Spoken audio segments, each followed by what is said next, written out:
आज थाने municipal corporation, Ulhasnagar और Kalyan Dombivli municipal corporation में सभी जगह पर महायुति के महापौर और उपमहापौर वहाँ पर विराजमान हुए हैं। मैं सभी को बहुत बहुत शुभकामनाएं देता हूँ। आज तीनों जगह पर शिवसेना के महापौर और तीनों जगह पर भारतीय जनता पार्टी के उपमहापौर यहाँ पर विराजमान और बिन विरोध चुनकर आए हैं। मुझे लगता है कि पहली बार है कि जहाँ पर सभी लोग बिन विरोध चुनकर ये तीनों भी म्यूनसिपल कॉरपोरेशन में आए हैं। ये बहुत बड़ी जीत महायुति की है।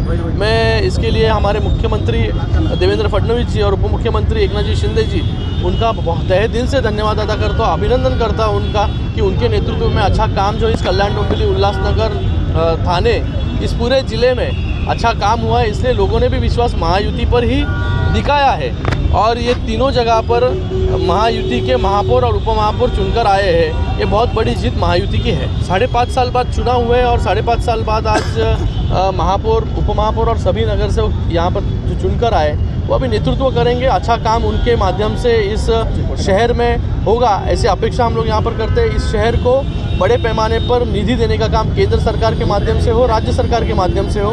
बड़े बड़े प्रोजेक्ट्स इस सभी शहरों में शुरू है। आने वाले समय में कल्याण डोंबिवली म्यूनसिपल कॉरपोरेशन में जो जो चीज़ों की आवश्यकता लगेगी वो चीज़ें देने का काम ये दोनों के माध्यम से, इनके दोनों के नेतृत्व में, महापौर और उपमहापौर जी के नेतृत्व में यहाँ पर 100% होगा और उनको जो भी मदद लगेगी केंद्र से, राज्य से, हम लोग करने के लिए पूरी तरीके से तत्पर है। तो सब लोग ने एक दूसरे के साथ अभी निभानी चाहिए। अभी तो कमान हाथ में आई है, अभी रिस्पॉन्सिबिलिटी आई है। अभी इस शहर वासियों के साथ दोस्ती निभाना, इस शहर वासियों को क्या चाहिए उसके ऊपर विचार करना ये बहुत ज़रूरी है। अभी हमारा इलेक्शन हो गया, सब कुछ हो गया, सब लोग चुनकर आ गए। अब लोगों को क्या चाहिए इसके ऊपर ज़्यादा विचार मंथन करने की हमें ज़रूरत है। काळापासून निवडणुकी लांबणी होती, त्यानंतर काही आरक्षणाच्या मुद्द्यावरती पण निवडणूक लांबणीवर गेली होती। ती निवडणूक महायुती म्हणून भारतीय जनता पार्टी शिवसेना महायुतीच्या लढली गेली। त्याच्यामध्ये ठाणेकर जनतेने भरघोस प्रतिसाद देऊन महायुतीचा विजय केलेला आहे। या विजयाबरोबरच आमचे महायुतीचे मुख्यमंत्री सन्माननीय देवेंद्र फडणवीस साहेब, उपमुख्यमंत्री एकनाथ शिंदे साहेब, प्रदेशाध्यक्ष रवींद्र चव्हाण साहेब आणि आमचे आमदार संजयजी केळकर साहेब, आमदार निरंजन डावखरे आणि आमचे अध्यक्ष संदीपजी लेले साहेब यांच्या सहकार्याने आज मला उपमहापौर म्हणून त्यांनी उमेदवारी दिली आणि ती उपमहापौर म्हणून मी आज पदभार स्वीकारत आहे।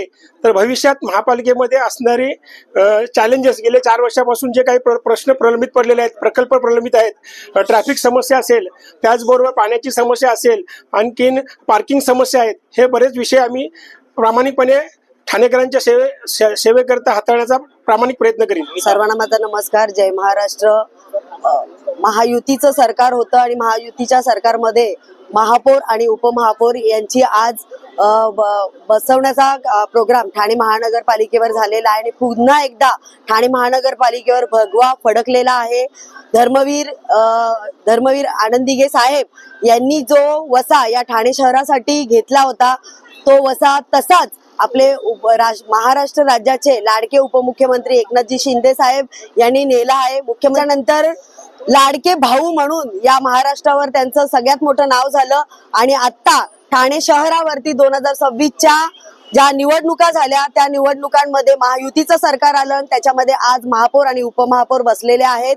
ठाणे शहरासाठी सगळ्यात चांगलं काम करण्याचा जो वसा आपल्याला SC शेड्यूल कास्ट मधून खरं तर मला मिळालेला आहे आणि चांगली विकास कामं करण्याचा मी नक्कीच प्रयत्न करेन। भारतीय जनता पार्टीच्या उपमहापौर बसलेला आहे आणि भारतीय जनता पार्टीने जो जाहीरनामा दिलेला आहे त्या जाहीरनाम्याच्या अनुसार या ठिकाणी कामकाज होण्यासाठी आम्ही सगळे कटिबद्ध आहोत।